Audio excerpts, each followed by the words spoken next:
Who can replace a man? The story starts with some machines talking to each other.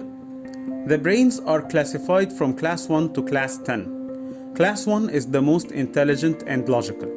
The machines know their classification and they take orders only from machines with a lower number class brain. This system means that the more intelligent machines tend to dismiss or have little use for the less intelligent machines.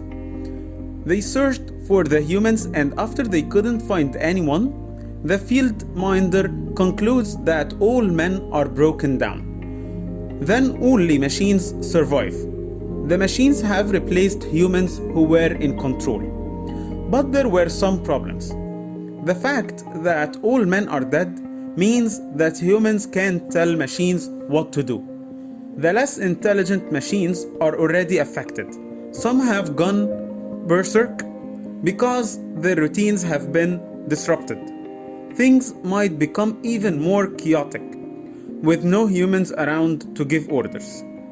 The penner wanted to start an exclusive new city in which the machines will destroy all who oppose them. This suggests that the penner is a cold-hearted leader. The fact that the other machines do not object to the idea suggests that they agree with the penner's plan.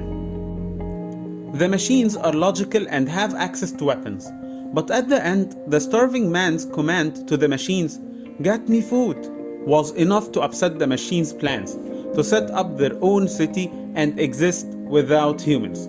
The machines automatically revert to serving humans after one simple command.